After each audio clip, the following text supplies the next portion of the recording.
चलिए बात करते हैं अगली बड़ी खबर की। सूत्रों की माने तो हम में से ज्यादातर लोग, मैक्सिमम लोग अपने लैपटॉप या फिर स्मार्टफोन में वर्चुअल प्राइवेट नेटवर्क यानी कि VPN सर्विस का इस्तेमाल अक्सर करते हैं ताकि हमारे डॉक्यूमेंट्स अक्सर सही तरीके से, सुरक्षित तरीके से पहुंच सके दूसरे व्यक्ति के पास। लेकिन साइबर अपराधी भी इसका गलत फायदा उठाने के लिए भी तैयार रहते हैं VPN का इस्तेमाल करके। और यही वजह है कि भारत में अब ये VPN सर्विस मोदी सरकार बंद कर सकती है। भारत के गृह मंत्रालय से जुड़ी संसद की स्टैंडिंग कमेटी ने VPN सर्विस को भारत में बंद करने के लिए केंद्र की मोदी सरकार से सिफारिश कर दी है, क्योंकि इससे भारत में साइबर क्राइम बढ़ने के खतरे बने हुए हैं। रिपोर्ट की माने तो VPN के जरिए साइबर क्रिमिनल गुप्त तरीके से ऑनलाइन रहते हैं और ऐसे में मोदी सरकार उनकी लोकेशन का भी पता नहीं लगा पाती है। इसी बात को ध्यान रखते हुए जल्द ही मोदी सरकार इस दिशा में कोई बड़ा कदम उठा सकती है और भारत में VPN सर्विस को पूरी तरीके से बैन कर सकती है। चलिए बात करते हैं अगली बड़ी खबर की। सूत्रों की माने तो आरजेडी के अध्यक्ष और बिहार के पूर्व मुख्यमंत्री लालू प्रसाद यादव ने जयप्रकाश नारायण विश्वविद्यालय के सिलेबस से जयप्रकाश नारायण के साथ ही राम मनोहर लोहिया के विचारों को हटाने पर मोदी सरकार का विरोध किया है। नए सिलेबस में पंडित दीनदयाल उपाध्याय के साथ ही सुभाष चंद्र बोस और ज्योतिबा फूले के विचारों को शामिल किया मोदी सरकार ने। लालू प्रसाद यादव ने ट्वीट करके ये बोला कि मैंने जयप्रकाश जी के नाम पर अपनी कर्म भूमि छपरा में 30 वर्ष पूर्व JP विश्वविद्यालय की स्थापना की थी। अब उसी यूनिवर्सिटी सिलेबस से संघी बिहार सरकार और संघीय मानसिकता के पदाधिकारी महान समाजवादी नेताओं जैसे कि JP लोहिया के विचार हटा रही हैं। JP लोहिया हमारी धरोहर है, ऐसा बोलना था लालू प्रसाद यादव का। उनके विचारों को हटाना बर्दाश्त नहीं करेंगे। लालू प्रसाद यादव ने यह बोला कि मोदी सरकार अविलंब संज्ञान लेकर आवश्यक कार्रवाई करे। सूत्रों की माने तो अमेरिका के अफगानिस्तान से बाहर जाते ही तालिबान का काबुल एयरपोर्ट पर कब्जा हो गया पूरी तरीके से। और वहीं दूसरी बड़ी खबर ये भी है कि कतर एयरवेज वहां पर आ गई है उनके एयरपोर्ट को ठीक करने के लिए और उनकी फ्लाइट भी लैंड हुई है कतर की। सूत्रों की माने तो अब उसने एयरपोर्ट को बंद भी कर दिया है मरम्मत के लिए। इसके बाद डरे सहमे लोग देश से लगती सीमाओं की ओर भाग रहे हैं, जैसे कि ईरान वगैरह, ताकि देश छोड़ सके। सूत्रों की माने तो अफगानिस्तान एक चारों तरफ केवल जमीन वाला देश है और इसकी सीमा ईरान, पाकिस्तान और सेंट्रल एशियाई देशों से लगती है। तालिबान के डर से लोग अब इन्हीं देशों का रुख करने को मजबूर हैं, पहाड़ियां चढ़ रहे हैं ईरान की तरफ भागने के लिए। देश भर के बैंकों के यानी कि अफगानिस्तान के बैंकों के बाहर लोगों की भीड़ लगी हुई है। लोग अपने ही जमा किए गए पैसों को नहीं निकाल पा रहे। तालिबान के आने के बाद वहां पर आर्थिक संकट काफी ज्यादा बढ़ गया है।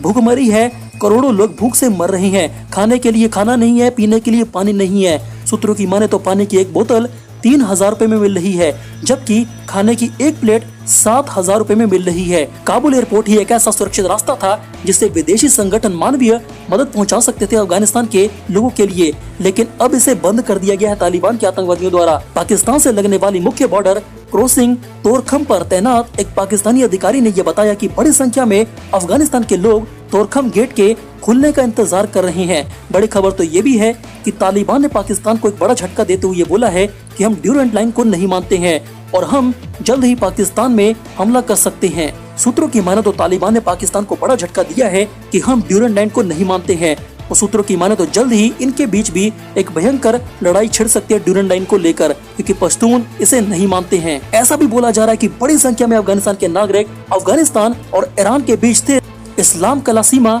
चौकी पर एकत्रित हो चुके हैं। ईरान में प्रवेश करने 8 लोगों के समूह में शामिल एक अफगान व्यक्ति ने ये बोला कि मुझे ये लगता है कि ईरान में प्रवेश करने और ईरानी सुरक्षा बलों के बीच होने से अफगानों को राहत मिल रही है। तालिबान के आने के बाद हजारों अफगानिस्तान के लोग पाकिस्तान भी पहुंचे हैं।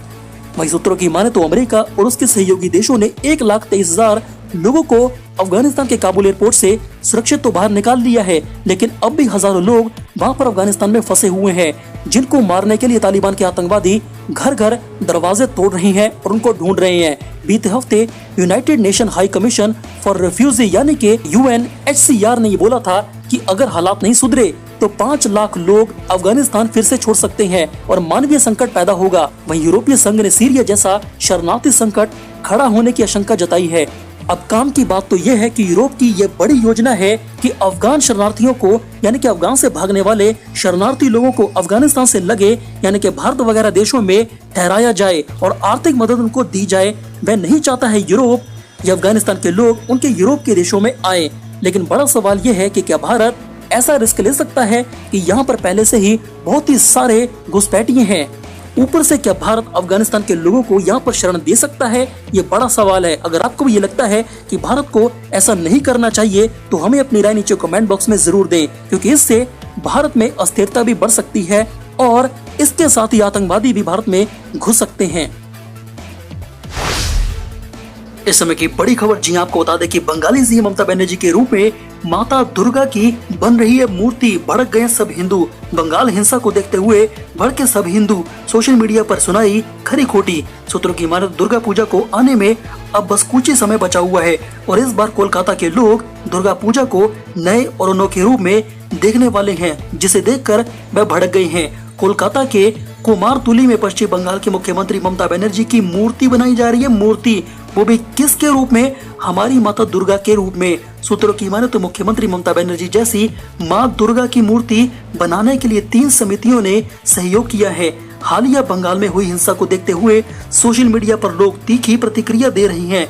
ममता बनर्जी की सरकार ने यह बोला है कि बंगाल में हर व्यक्ति उन्हें देवी के स्वरूप में मानता है। उन्होंने बंगाल के लोगों को जो लाभ प्रदान किया, उन्होंने ये बोला कि वह दुनिया में कहीं नहीं देखा गया है। सूत्रों की माने तो सोशल मीडिया यूजर इस पर तरह तरह की प्रतिक्रिया दे रहे हैं। एक यूजर ने यह लिखा कि मां का अपमान बिल्कुल भी नहीं चलेगा ममता बनर्जी। वही एक अन्य यूजर ने यह लिखा कि भूतनी जैसी शक्ल है तो क्या हुआ, मेरी मूर्ति नहीं बन सकती। एक यूजर ने पश्चिमी बंगाल को नया तालिबान बता दिया। वहीं दूसरी ओर ट्विटर पर एक यूजर ने यह लिखा कि दुर्गा माता देवी की मुख्यमंत्री ममता बनर्जी से तुलना करना बिल्कुल मूर्खतापूर्ण है और उनके जैसी मूर्ति बनाना बिल्कुल गलत बात है। यहाँ तक कि उन्हें किसी को ऐसा नहीं करने देना चाहिए। एक अन्य नेटिजन ने यह भी लिखा है कि कृपया कोई उन जोकरों पर इस निंदा का मामला दर्ज करे। ये मेरे हिंदुओं के भगवान को बंगाल का कसाई बताकर धार्मिक भावना को आहत करने से कम नहीं है। एक सोशल मीडिया यूजर ने तो यहाँ तक लिख दिया कि कृपया इस तरह हिंदू देवी देवताओं और त्योहारों का अपमान करना बंद करें। ये बहुत ही ज्यादा हो चुका है। कृपया इसे बंद करें ममता बनर्जी। राक्षसों की मूर्तियां ममता बनर्जी जैसी बनानी चाहिए, देवी की नहीं।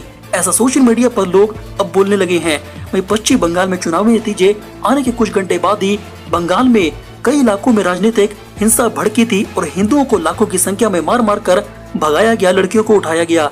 इस हिंसा में खासकर बीजेपी समर्थक निशाने पर रहे थे। तब से लेकर अब तक ये संख्या सैकड़ों हजारों में बताई जा रही है।